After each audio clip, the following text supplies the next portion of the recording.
Hello YouTube. Alright, today I have another computer build. This is going to replace the Dell, and the Dell is going to go on eBay probably. Here we have another one of those Cooler Master Elite cases. Very similar to my other one. Dust filters there, power button here. It's a little bit more cheap in plastic than the other one, but still pretty sturdy, which is important. You get 2 fan bays on the side, 1 fan bay on the back, power supply, I/O, nothing on that side. Get 2 5-inch bays, 2 3-inch bays, USB, an option for FireWire if you want to put one there. You get front ports for integrated audio, and an eSATA port, blank, if you want to put an eSATA port there, somehow, some way. Now, what's really a plus for me about this is that they gave you thumb screws on both sides. Very, very excellent. Let's have a look inside.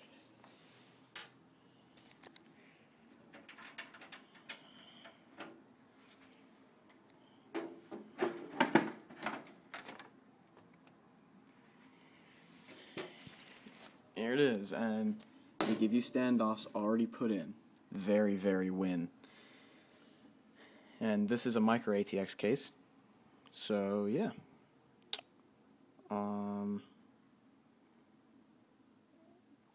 Basically, it looks like you have room for about 1 hard drive, and that's about it. Which is fine for this machine, because that's all I'm probably going to use. For now, anyway. These are the headers for the sound. You can do HD audio, or just plain on analog AC97. You get the USB header, headers for the power, headers for the lights, the power and reset switches, and of course you get a plug for the fan that comes with it. It does not come with a hard drive fan, and I'm going to put one there. Same fan as I put in the other case. Alright, and these are the fans I use, recommended by Sean. Thank you, Sean. These fans are pretty awesome. I'm using this as a hard drive fan, simply because I like having my hard drives cooled. I don't want them to burn my fingers when I touch them. Not that that matters, but that just... When hard drives get too hot, the solder on the boards can get affected, and that's what you really, really, really don't want. So, I like to cool the hard drives enough so that the solder doesn't heat up, go under a lot of heat stress. There you are, there's a Maskell fan. These Maskell fans seem to not die fast, which is the most important thing, in my opinion. So we're going to put this in here, along with that. And of course we're going to put this Ultra power supply in there. Ultra makes very, very good power supplies. They know exactly where to cheap out, as my friend Sean says. Basically, it's a heavy power supply, and where they cheap out is in things like fasteners, but the fasteners are held together by something even more sturdy than the fastener, so it doesn't matter that much. Now, what do we need? A DVD drive, obviously. Is there a SATA cable in there? Nope.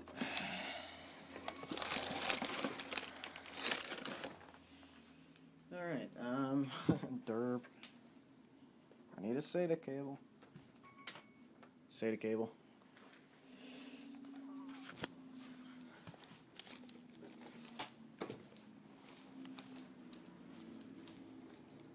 Of course, this baby will also need a DVD drive. It's a light-on DVD drive. Light-on DVD drives I've found to be very reliable. I've never had one break. I mean, I've had the belts that bring the tray out wear out, but you can replace belts. That's not a big deal. This is a SATA DVD drive, by the way. Not that it matters that much. SATA DVD drives, I would say, are unnecessary unless you're burning Blu-rays. That's when you would need SATA. I use an IDE optical drive in my main machine, and I honestly like it better because it doesn't waste SATA ports. But since this is a secondary build, I'll just put this one in here, and it'll do fine. At one point, I actually wanted to put this slot-loading Pioneer DVD drive I got at the recycling center. This drive is pretty cool. Got it for $5. I wanted to put it in this build, but I'm not sure if I'm going to be able to put it in there because it is IDE. Yeah. So, I'm really conflicted right now between having a SATA DVD drive and a PATA hard drive, or having a SATA hard drive and a PATA DVD drive. But the downside to this one is it cannot burn discs, it can only read them. This one can burn discs, so I'm thinking that this thing I'm going to put in a different build sometime in the future. Or possibly as a slave in my main system. So, yeah. Yeah, I think I'm going to make this a slave in my main computer. Yeah, that's a better idea. But, either way. Put a DVD burner in there.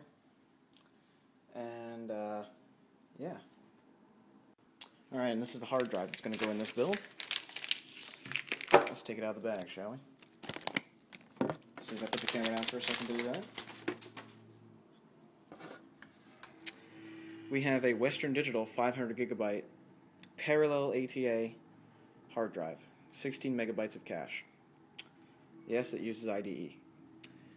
But despite how old the IDE interface is, it's still pretty fast. Fast enough for Linux.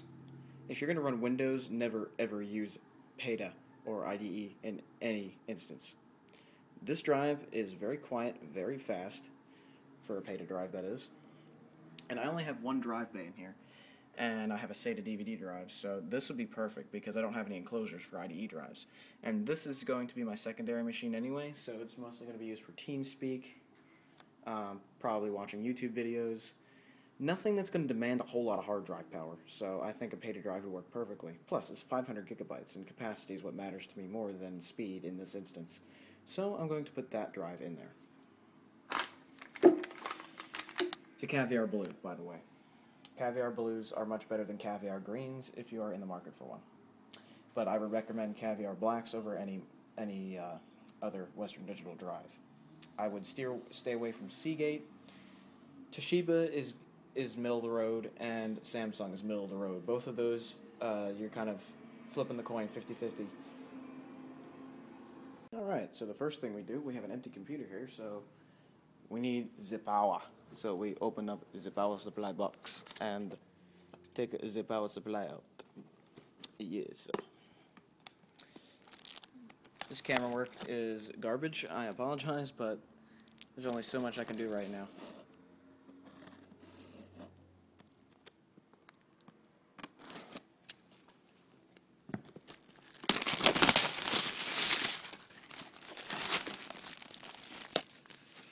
You know what?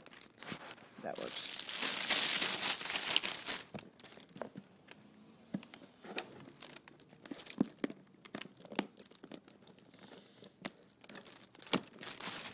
Man, lifetime warranty sticker is actually taking a lifetime to get off. Jesus.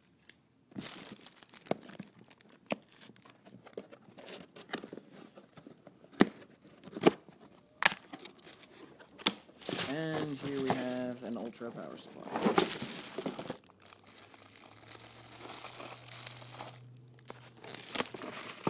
Comes in some nice smelly plastic.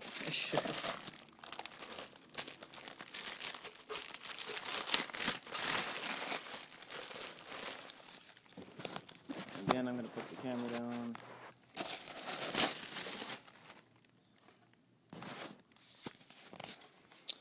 And here we are. Here's a nice ultra power supply. Damn, this thing is nice. It's fairly heavy, but you can tell where they kind of cheaped out. Everything is has this like mesh stuff around it. I forget what it's called. The wires are meshed. The back grill is that sort of new style, which I really like. Look at the chokes in there. They're big. That's nice. The heat sinks look fairly good. The capacitors look adequately sized. There's a huge capacitor right there in the back. Look at that. That's big. Those chokes look very adequately sized, though. That's impressive. I like that. It's a fairly simple power supply, you know, on off. And of course it comes with a manual, which I never read because I know what cables go where. It's got it's got that 8-pin motherboard cable, which I only use 4 of. It's got some PCI E connectors. It's got a floppy connector, Molex, SATA power, everything you might need. Yeah. So I might be putting this power supply in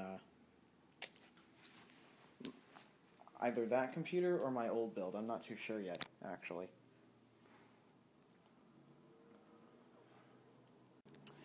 Alright, after talking with Sean, these particular power supplies actually suck air up and then blow out the back. So I actually have to reverse the fan in my case, so that the moving, you know, the actual blades are facing outwards, and it will blow in.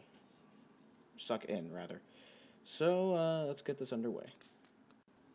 Hello, YouTube. Alright, here I have a bunch of shit. And I'm going to be swapping it around. Yay. I just reversed the fan in my main machine, so that it blows in. I have an ultra power supply now. Putting a new power supply in this machine so that I can put my old power supply into this machine. Makes more sense, to me at least. So, this isn't exactly a modular power supply, but it has a bunch of cords all meshed and everything stuck together. These ultra power supplies are really nice. They have very adequately sized chokes and a really nice large capacitor, and it uses single rail, so the power will be a little bit more consistent. And it's a 550 watt power supply because I don't need much more than that because I'm running an Intel Pentium dual core in this machine, and in this machine there will be an AMD Athlon X2 600 plus AM2 socket, which will be 3.0 gigahertz. So it won't be using a whole lot of power. It's not like I'm running an i7 or a Phenom 2 X6 in here or something like that. So let's put this power supply in. Alright, I have the power supply in. I plugged it into the motherboard, and now we gotta plug everything else in. Yay, mess of cables, derp. These are a bunch of SATA power cables, so these will obviously go down by the hard drives. These are Molex connectors. I'll put one up here. Plug that into the optical drive. My optical drive is IDE, by the way, because I don't like wasting SATA ports.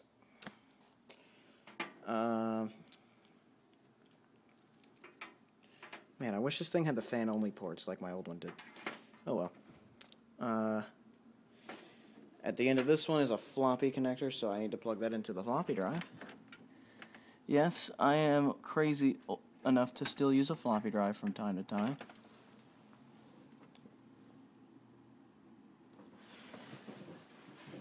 And what we're going to do now, plug all the SATA ones in. I've kept the SATA cables in, just so I don't rearrange the order of the drives, because that tends to make Linux panic. OMG, WTF, which drives are which? Alright, get those in there.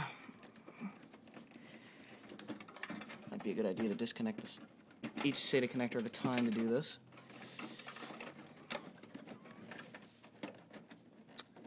I know you can't see very well. I apologize for that. I'll just get these plugged in and come back.